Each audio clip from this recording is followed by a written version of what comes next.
And I was going to introduce you as our best dressed board member, Adam Dimmick, who's going to lead us on to the financials. Thanks, Daryl. And maybe I should have wore that outfit in the picture I had there. But anyway, appreciate the compliment. Good evening, everybody. My name is Adam Dimmick, and I've had the pleasure of serving as the board treasurer for this fiscal year. I will be presenting the financial report on the combined chapter activities, which includes both the society and the foundation's operations for the period to date, ending December 31st of 2020. As many of you probably recall, but just as a reminder for those who maybe have not participated in these calls before, our chapter follows a fiscal year end of May 31st. So these financial statements include the period from June 1 of 2020 to December 31st of 2020. The information presented on this slide is the combined statement of activities. The columns presented are actual results comparative to budget, with a variance, of course, and then on the far right-hand side, you've got our prior year activity as well. So you'll notice revenues from continuing operations, or continuing education have trended positively for the year.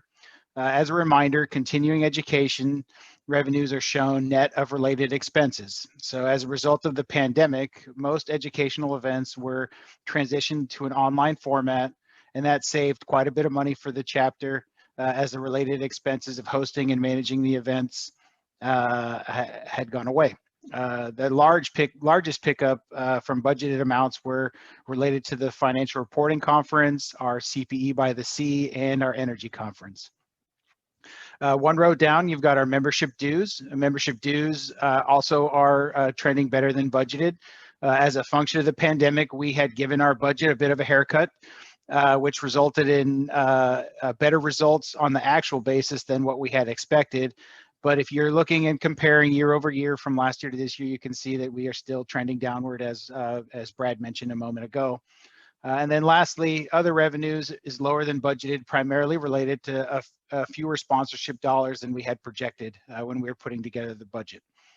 On the expense side, we also have a favorable variance of about $120,000 less than we had expected. The largest gains noted is in our rent, where we haven't had the same same expenses related to common area maintenance charges and utilities because of the fact that most of our staff at the chapter have been working remotely, and we have not been hosting events there. In addition, the committee functions and external relations line item is budgeting and trending better than what we had planned, primarily related to the fact that we haven't had any in-person events, and also our marketing dollars aren't being spent, given the fact that most things are not printed now, but emailed to electronic versions are being sent out via email.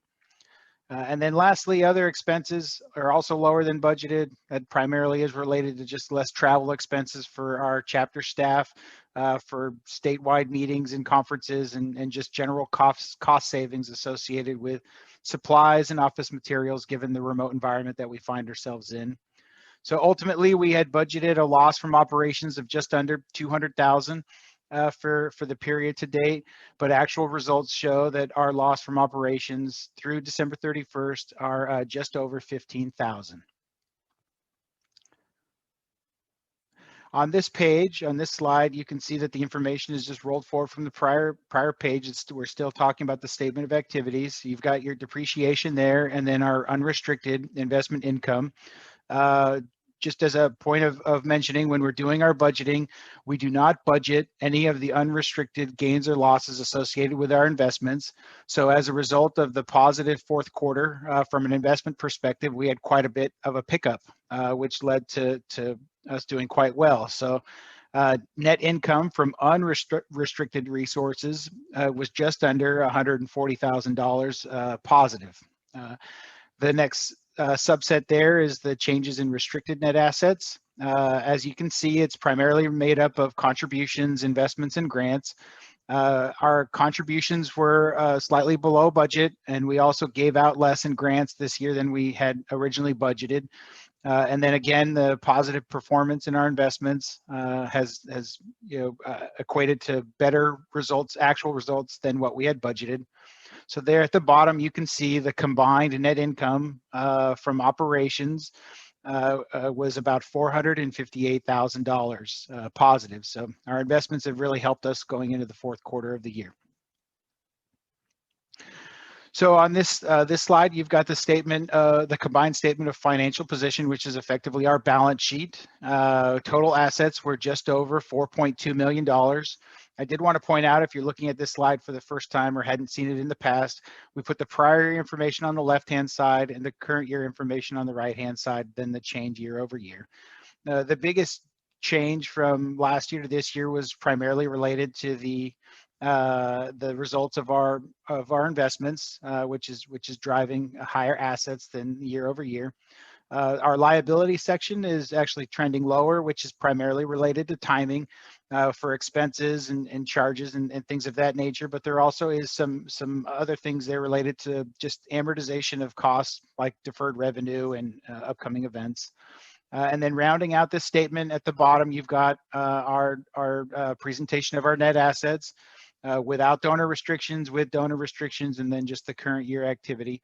As you can tell, when you look at these results, we are trending upward from a combined perspective, with total net assets being just over $3.6 million.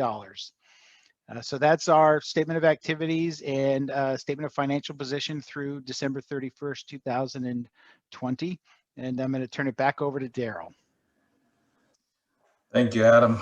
As you're looking at those financial statements, the first thing that comes to mind is those guys can't budget.